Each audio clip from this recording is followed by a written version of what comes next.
Hey there, everyone, and welcome back to the Brand Bite podcast. I am so freaking excited for our guest today. Okay, so Mercedes Barba spent nearly 15 years as a journalist covering entertainment, personal finance, and entrepreneurship. So she's seen firsthand the power that media has to elevate small businesses, which we are going to be diving into this so much.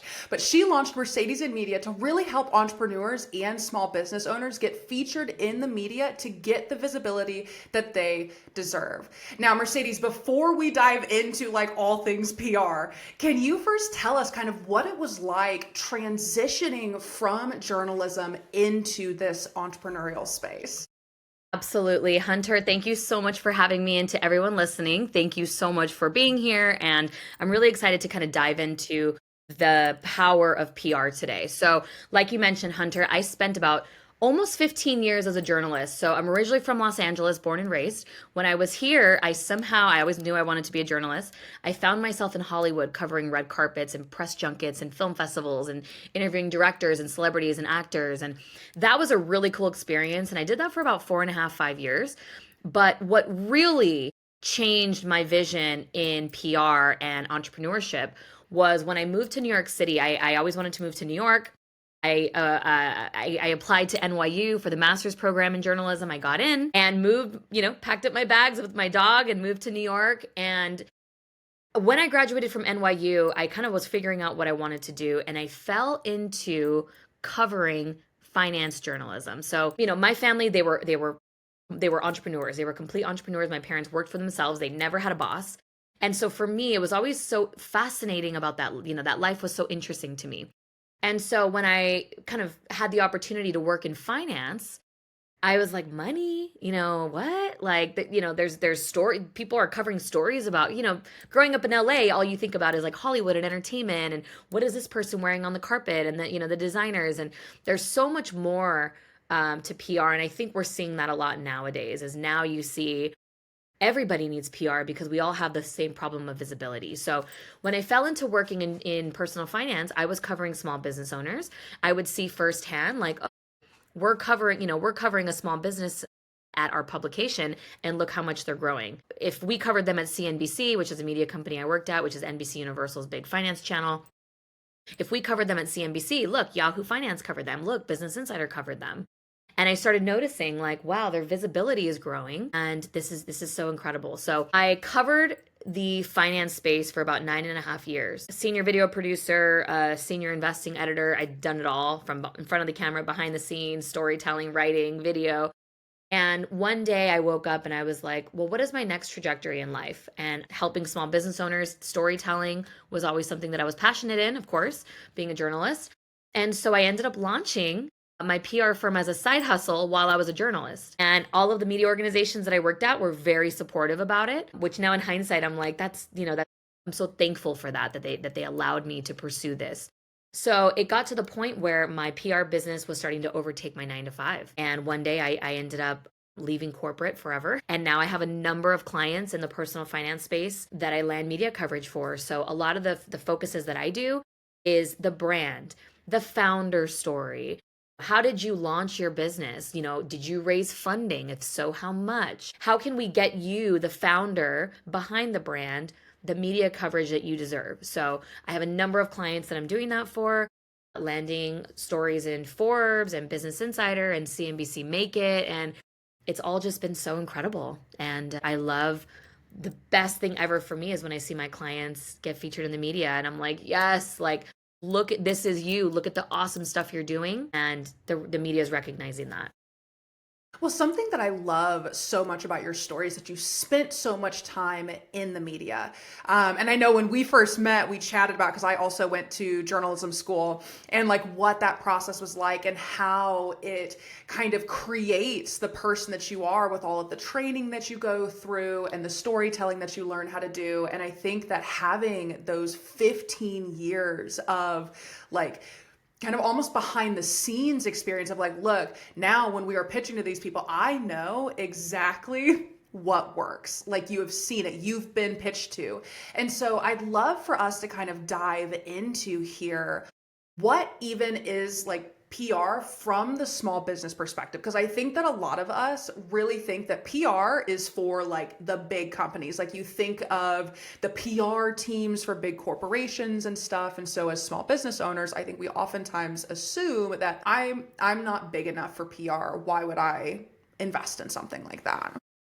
100% Hunter. I'm so glad that you brought that up. I get this question all the time is like, how do I know if I'm ready for PR? What even is PR? Isn't PR only for Jeff Bezos and Kim Kardashians and, the Nikes of the world? No, media is for everybody. So media can be getting featured in an article, getting your founder story told at a big media company organization, maybe being part of a podcast or a blog, or being interviewed in a video. It all just helps grow your visibility. What I do is what we call earned media. So I will sit down with my client. I'll really figure out what is the story that we're trying to tell here?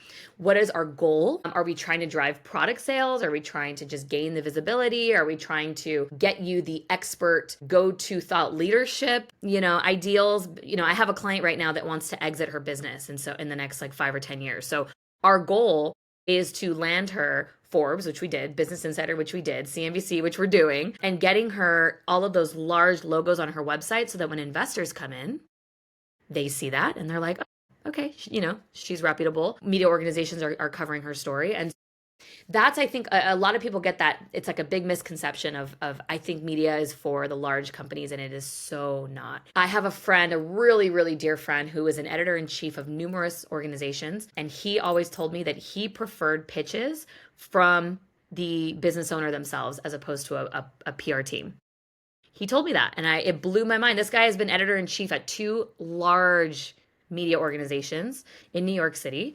And he told me, I always prefer receiving pitches from, hi, my name is Mercedes and I run this business and here's what I do and here's what I've done and here's what I've learned. And he always has, he always gives that person a shot because he knows how important it is for small business owners to get their story told. So I think for everybody, it is super valuable to be able to tell your story. And the media is always looking for that. They're looking for the way you bootstrapped.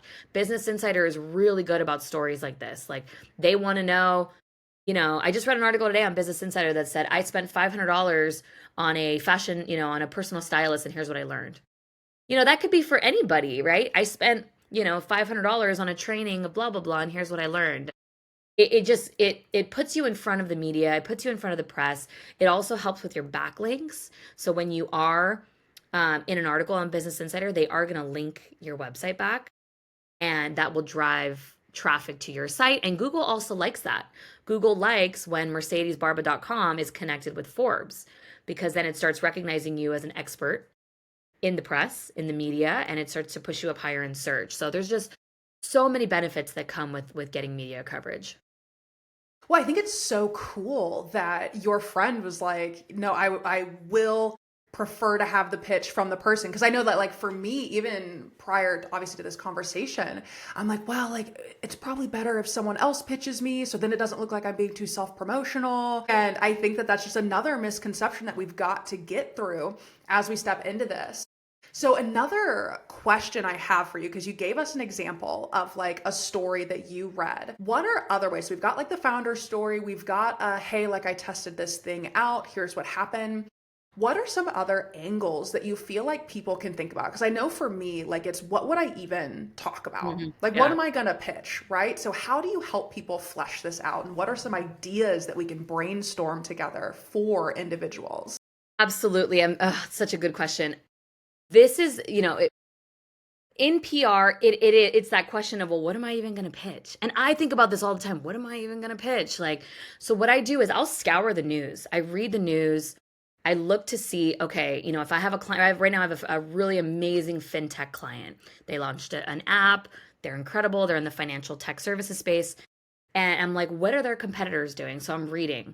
And I'm looking at those journalists, and I reach out to those journalists and I say, because you would be surprised how much information about somebody you can find online. And journalists are always open to you emailing them. So, for my client or for myself, what I would do is I would read a story that is similar to what I want to talk about. I would find the reporter that wrote the article. So typically at the top of every article, it says written by so-and-so. That's called a byline page. or, a byline by Mercedes, by this reporter. So what you do is you click that. And a lot of the times in their byline page, they have their contact information. You can find them on Twitter, follow them on Instagram, whatever. You can read a bunch of other articles that they've written. And what I'll do is I'll say, hey, reporter, I really love this article that you wrote on competitor X. I have, an idea for you. This is my client, or this is my business. I am a publicist and I help people get visible and da da da da da. And you can kind of throw a few ideas out there. I always first off like to send just an introductory pitch. Like, hey, reporter, love the article that you wrote about XYZ. Just wanted to introduce myself. My name is Mercedes. I'm a publicist and I help small business owners get visible online. I can talk about these 3 things. Boom, boom, boom. If you're ever writing any stories that are similar, or, where I can be maybe a source for you, I'm here anytime. And a lot of the times, a lot of people will say, oh, Mercedes, I'm actually writing a story on how to land media coverage. Perfect. Would you have 10 minutes to hop on the phone? Absolutely. So a lot of my clients, because I do one-on-one coaching, but but a majority of my clients, I do it for them. But in my one-on-one coaching, I tell my clients that we always have to send out the introductory pitch, because you never know what they're working on. As you start to kind of warm up to this media and storytelling, then you can kind of start formulating different headlines. What I would do is I would look at the media outlet that you want to pitch. So if it's Forbes, if it's Business Insider, I would look at some of the headlines where you're like, ooh, that I could kind of relate that to myself. And I would sort of copy that format. And I would find that journalist and I would pitch it to them. Say, hey, I love the story that you wrote on da-da-da-da. I have a very similar story for you. Or maybe it can be a contrarian view. Like, hey, you didn't actually talk about this, which I find very important, to talk about. And I would love to bring the other perspective on it. So there's a lot of ways to do it. With media, you can't get discouraged if you send an email and you don't get a response. It's my karma. It happens to me. This morning, I sent out probably 50 or 60 emails, because you have to just get on this person's radar and be vocal and, hey, I'm here. Hey, my client, and then you never know. For example, I pitched a story for one of my clients back in June or May. And I got an email yesterday and they were like, hey, we're ready now. Is your client still interested? And I'm like, absolutely, she is. So now that my client is going to get a 4-page magazine spread for this magazine for the Thanksgiving issue. What? And I pitched that story 4 or 5 months ago. You have to, be very patient. You have to be visible. You have to actually send the emails. And I think a lot of people get kind of tripped up on that. But if you just kind of focus on, let me just send the introduction first, introduce who I am, what I do, what I can talk about. And then maybe as you start to kind of familiarize yourself with some of the coverage that's going on in your area, your niche, then you can kind of start to formulate a few story ideas based off of headlines that already exist. Well, I think that's such a good idea, right? We're not reinventing the wheel here. Don't psych yourself out trying to come up with this super original thing. Look for what's out there and how can you relate it to you? Thinking about the pitching process, right? Because you said you're going to send a lot of these. Do you also have a follow-up process that you do? So if you've sent a pitch, because I feel follow up is something that I think a lot of people get discouraged about, and is actually so important, and has been what has landed me a number of things, is just the reaching back out. So what's your process? 100%. It is so important to follow up. There's so many emails where I'll send one email, and then within 3 to 5 days is a good target. Sometimes I'll go a week and I'll follow up again and say, hey, just putting it at the top of your inbox. Did you get a chance to look at this? And usually people are like, oh my gosh, somehow I missed this email, or, oh, Mercedes, I forgot, and thank you for reminding me. Yes, absolutely. Yes, let's do it. And there's a media company right now I've been working on for one of my clients where it's the same thing. It's I send her an email, we have back and forth. Okay, great. So when do you want to do the interview? And then I get ghosted. Okay. And the thing with journalists is you have to kind of play, it's like a song and dance. You can't bombard them too much because they're busy and they're working, and the ball's in their court, right? You want them to cover the story on your client, but you also want to be there when they're ready. And so, with this reporter, I followed up with her. Hey, and she's like, oh my gosh, yes, Mercedes, sorry, I was out of town. I was at a conference. Yes, absolutely. And then I got ghosted again. And then I just kind of left it because I'm like, all right, she knows the story. She knows, it falls within her area of coverage. She knows that I'm here. And she emailed me yesterday and said, Mercedes, I'm so sorry I let this fall through the cracks. Can we please do this? And I said, yes, what do you need from me? So again, you have to follow up. We all have a million things going on, and things fall through the cracks. There are no hard feelings. And, I've never had a bad interaction with a reporter. I've never gotten to somebody that's like, don't email me. Reporters want you to email them because they're always looking for the next best story. And they're always looking for something really interesting, new, contrarian, different, and not the same story that's been told. It's like, what value can you bring that is different? Business Insider does this really well. I love, love, love, love getting my clients on there. They have a huge reach. They have 200 million readers a month, a lot of eyeballs there, but they're just really great to work with, and they really cover a lot of different topics. So there's a number of reporters that you can go there and kind of pitch your idea to and see what sticks. Well, I think it's so cool to hear even how like you have a specific example just recently of like, I reached out, I followed up, we kind of talked a little bit, and then I got ghosted and just knew, you know what, like balls in their court, they'll come back if they need us. And then they did, right? And I feel like it's the thing that we have to remember as business owners is like everyone is busy. And I know like from being in the J school, which was just like student journalism, that is wild. I still have a number of friends that are in journalism and their schedules are off Crazy. The charts. Yeah. Insane. So I really love that. And I want to ask another question. I want to switch gears just a little bit because you've mentioned a number of large media entities. But I want to talk about the difference between large media, but also like small and local media. For any small businesses that are maybe too intimidated to pitch to big media right now, like are there options locally that they can start exploring? 100%. And I get this all the time. People like, I have a client and I'm like, we need to pitch you to Drew Barrymore's show. And she's like, what? She's never done media before. I'm like, but your story is so good that I know that Drew Barrymore would love it. And, for me, it's easy to say that, of course, go on Drew Barrymore. It's easy, For the normal person, I think people get a little like, whoa, hold your horses here, Mercedes, chill out. I'm not going on Drew right away. But, but we can do little things to get there. And I always remind them, look, unless there's a journalist that's doing a crazy investigative story on you, fraud or, something like that, we're not here to trick you.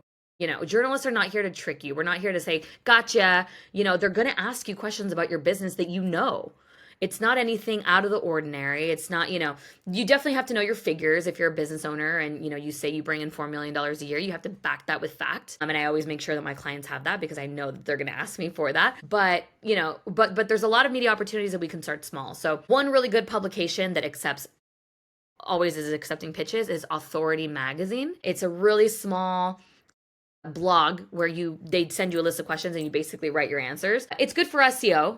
And it's good to just get your feet wet. I like to do that for my entrepreneurs that are like really nervous and don't even know where to start. That's really good. Authority Magazine.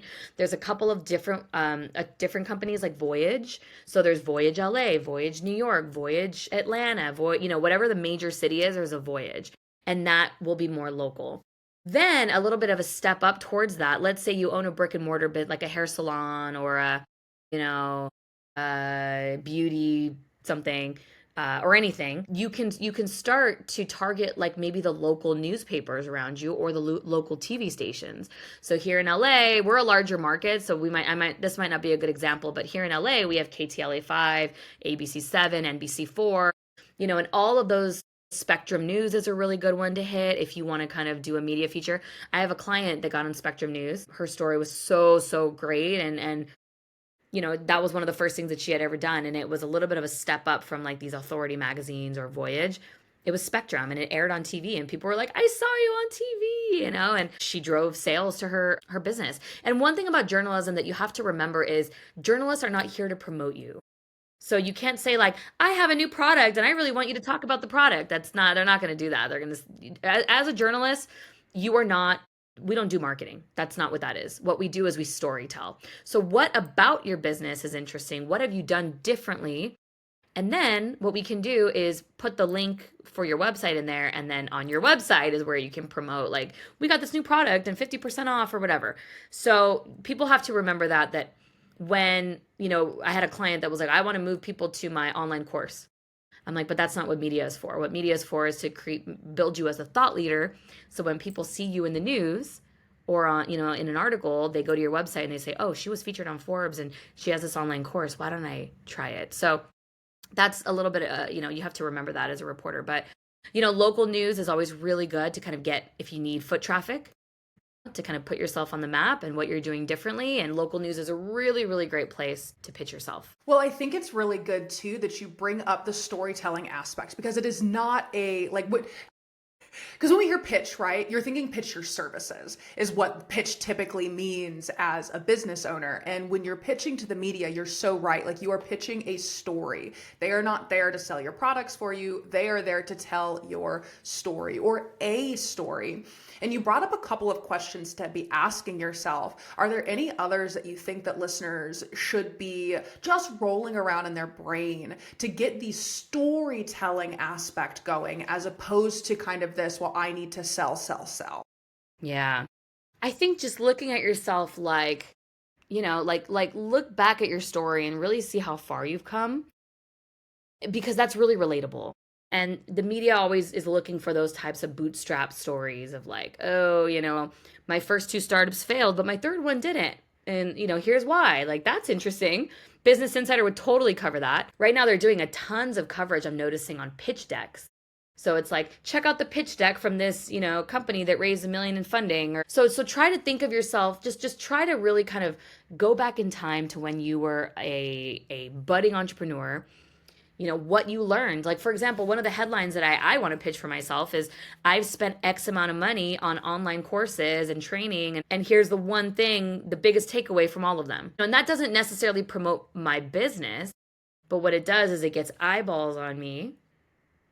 And when people read the article, because they relate to that, oh, I also spent a lot of money on coaching. And I wonder what her biggest takeaway is. And so what that do is that will put eyeballs on me. And then it's like, oh, I own a PR company, link.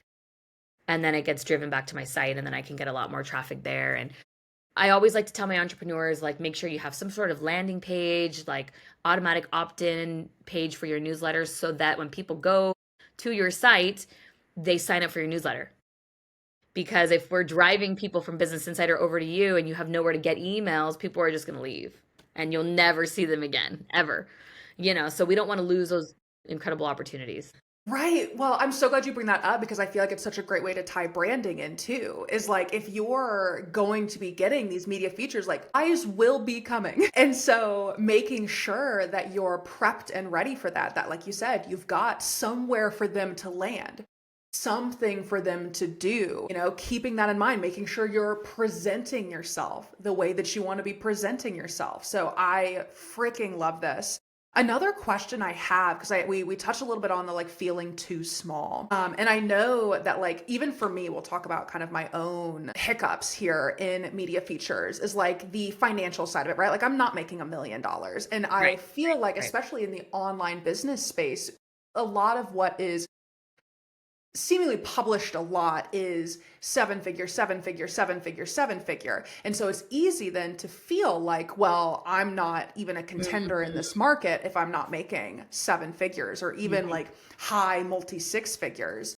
So do you work with clients who aren't making that kind of money? And what does that process look like? And how do you help them work through that like mental block of like, yo, you are just as deserving of media? Yes. 100%. And they are, and you are just as deserving as media. Like, and I get clients that come to me and they're like, well, it's just me. I don't have any employees. And maybe when I have my first, 10 employees, I'll come back for media. I'm like, no, you're ready now. Like, the media wants to hear you now. Like, it doesn't have to be, here's how my pitch deck and how I raised $1 million. That story isn't for you. The story that's for you is, hey, maybe my first iteration of my business didn't work. And so I did market research, or here's what I did to figure out my second iteration of my business, and that worked. That could be a story for you. You don't have to talk about your finances, or you could say, here's how I made my first $5,000 in my first month of or whatever you want to spend. You just have to find the right publication and the right journalist for that story. I would advise doing research on reporters and making sure that the stories that you pitch them are stories that they actually cover. Because if you pitch them stories that they're not going to cover, they're not going to cover it because that's not in their beat. In journalism, you have a beat, a BEAT. My beat was finance. Someone else's beat is lifestyle or, entertainment. So you have to make sure that you're pitching, AI is a big beat, technology is a big beat, health is a big beat. So you just have to make sure that you are targeting the right journalist that covers that beat and keep kind of showing up with different ideas. Make sure you follow up. Just because you're your own boss and it's just you and you're making not $1 million a year, which is total. A majority of entrepreneurs are not doing that, right? So, but what are you doing that is different? Or what are you doing that is worthy of people talking about? Or something that people can relate to? Like my first business failed, but I rebranded and here's why that worked, right? That's really relatable. I spent X amount of money on coaching, and here's the one thing that I learned from all the 5 coaches that I had. Here's the one thing that they all said, right? So a lot of things like that can be brought out. I had a client one time where she's a finance expert, and we got on a kickoff call, and I was coaching her how to do her own press. And the story was, she started telling me like that she grew up in a really, really crazy, really religious household. She called it a cult. We ended up getting her a story on Business Insider, and Business Insider was like, we can't call it a cult unless it's like known as a cult. Hers, it was Christianity. And so she said, I grew up in a, very strict religious household where women were never allowed to talk about money. Like in her religion and, in her church and stuff, it was always marry someone and the man will do the finances for you. And for her, that was always something that was like, that's crazy for me. So as she grew up and she became a mother, she teaches her kids the complete opposite. No, you need to know about finances. You need to do your own money. Don't rely on somebody else. And when she told me that, I'm like, that's a story for Business Insider. Like they would love that. And so I had a couple contacts that I was like, email these 3 editors. And she did right away. Like within clockwork, it was like, yes, we want to do that story. Can you write it for us and we'll pay you? So not only did she get the story, she wrote it. She has her own byline. It's a first person narrative on like, here's how I grew up and here's why I'm not doing that with my own children. And in there, there's a couple sentences that say, here's what I do. I'm a financial coach. I do this, blah, blah, blah, blah, blah. And, the larger story, she's promoting herself in that article, but the larger story is something that's really relatable. So it got a lot of clicks. It drove a lot of traffic to her website, and she had email signups. She had people booking calls, all because she shared her story about how she grew up. So think of things like that are a little different that you're comfortable sharing. I have another client that we got her on Business Insider, and she has a son. She has an 8-year-old son, and here's what she's teaching him about business, and how she's not tying. She gives him an allowance, but she doesn't tie the allowance to chores. And that's a really interesting topic. And so we got her on Business Insider. She wrote the story. She got paid for it. And these are things that you can do as like a small business owner, right? Where that you don't have to talk about money in a figure, in a solid figure number, but you can still land media coverage that will drive traffic. Well, we've talked about like driving traffic. We've talked about now, like sometimes you even get paid to write the articles. What is some of the other like return on investment of putting this work in to your PR efforts? Yeah. The biggest ROI that I see in media is the SEO. Is these things are going to live online forever. You Google Mercedes Barba, you'll see, podcasts or articles that I've been in. It's not like an Instagram post where like you post it and then it kind of dies, or a TikTok that goes viral and then dies.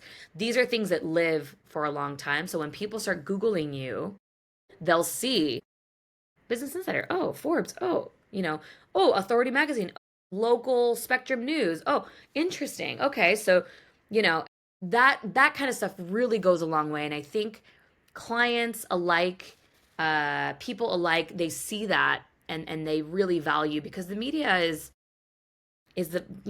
such a large part of our country, right? And our lives. And so it's important to see your potential person that you're going to be investing in, maybe in the media, then you see them as an expert. So the biggest ROI is that. And then putting those logos on your website is like, there's nothing better than being able to be like, yes, Glamour, yes, Cosmo, yes, Vogue, So I love it. Well, I feel like we've covered so many topics, and I hope that everyone listening though, like you're gaining something out of us. Like I'm thinking of all of my clients, 'cause again, like I do branding and rebranding, and I had one where part of our launch strategy, I was like, look, like your people that you're trying to target are local moms.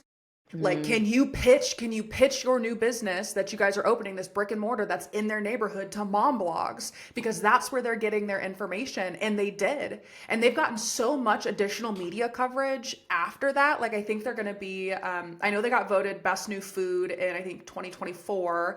And they've got like another Awesome. one. Yeah, another one coming up. And it really was just from like putting yourself out there, pitching, writing some press releases about the new building opening, like all kinds of stuff. And they were just, guys, they were a cottage bakery. Like all they Mm-hmm. did was have a booth at the farmers market before deciding to open this brick and mortar. And because of the PR that they did, were able to grow so fast and like gain the attention that they needed, because they were going to be competing against much larger like coffee shops and bagel shops in the area. And that was one of our concerns, was like, how do we break in? And I'm like, show up and show out. Like that's Exactly. how. You have to just send the email. And this goes for any part of entrepreneurship. It's just build that connection. Piggyback on people that you know. You may know somebody that works at a news station. Ping that person and say, hey, I really want to, I'm opening a new restaurant, a new brick and mortar space in downtown, and I would love to get, some eyeballs there. I have a friend who's an artist, and I keep telling her, we got to get you media coverage. We got to get you media coverage because your story is so good. She sits on the corner in Venice Beach on Abbot Kinney and she draws. And she creates these like beautiful little drawings of dogs, but she does it without looking.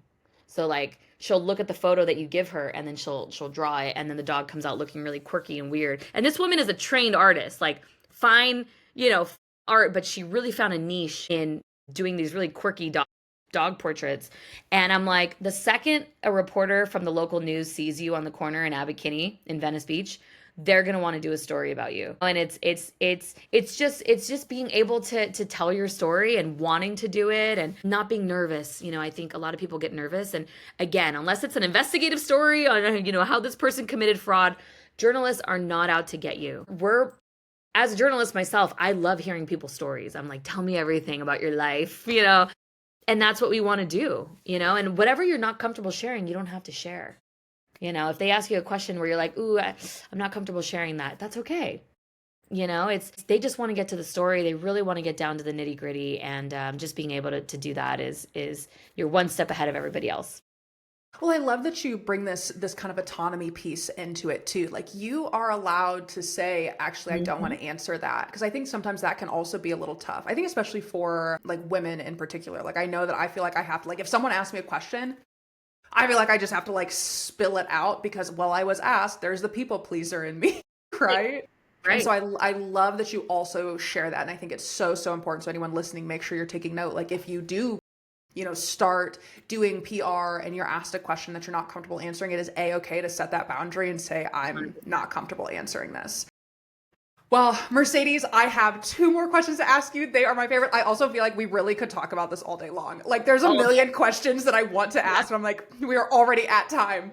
So the first question I have for you is, what is something that you really love about your current brand?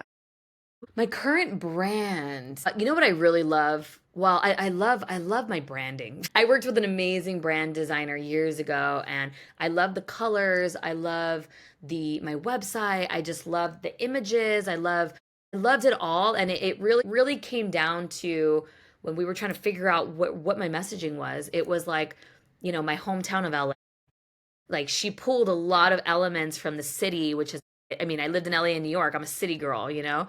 She pulled elements of city. She pulled like my favorite colors, and that's what I really love about my brand. From that sort of like branding perspective. But I think also what I love about my brand is the ability, or maybe the messaging of like, hey, you're all able to get visible. I know we all have the same, and myself included, and I'm the one getting people visible. I have the biggest, we all have big visibility problems, but I have a visibility problem too. Once people hear about me, they're like, oh my gosh. But I love from my brand that I'm able to help people do that or coach people on how to do that. If you're not ready for me to just take it off your plate, I'll coach you and I'll give you the tips and tricks on how to do it. So that's what I love about my brand. Two interesting, two different things. Well, I also am a huge fan of your website. I remember when we met in that networking group, I was like, well, first I gotta go check her out. I gotta go there. And I was like, ooh. So I also agree with you.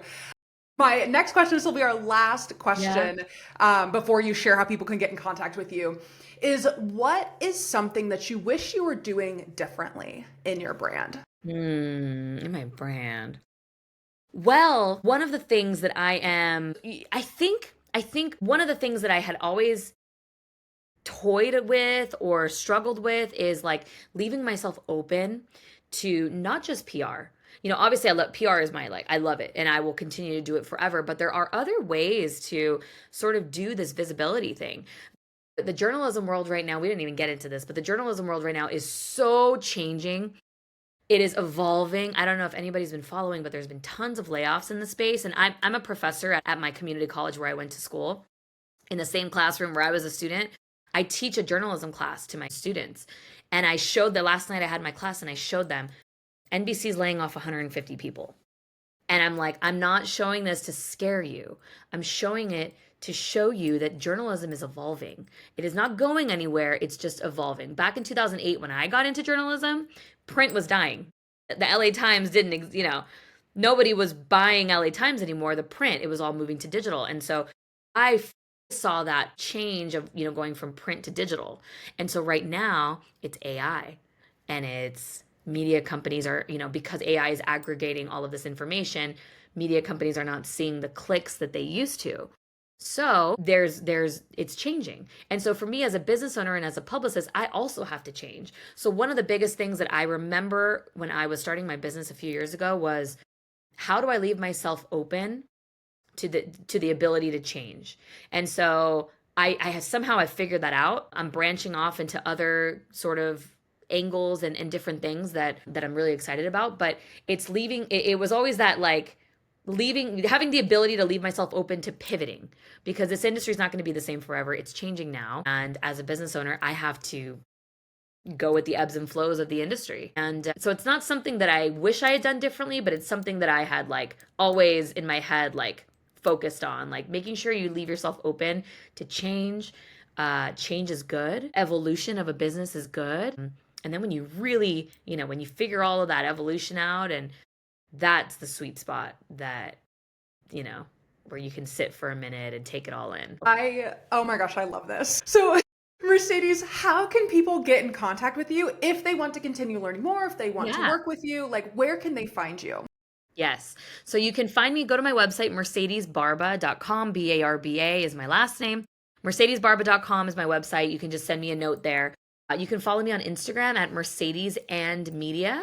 I'm on Instagram all the time. Send me a DM. Even if you just, I tell people all the time, even if you just have a question on PR, like if you're like, what story could I do? Where could I pitch it? Do you know the journalist? And I'm in it with my clients all the time, so I'm happy to share any recommendations or email addresses or contacts, or I can put you in contact with a reporter that I work with. I'm happy to do that. And I look forward to seeing everybody in the media. And I'm excited to read all of your stories. Awesome, everybody. I will make sure that information is in the show notes for you so you can reach out to Mercedes. Seriously, Mercedes, thank you again for giving us your time today. I'm so excited for this episode to air and for people to be able to listen to it. Awesome, Hunter. Thank you so much for having me. We could talk about this all day. I love it. And thank you for everyone for listening. And I'm excited for your PR journey.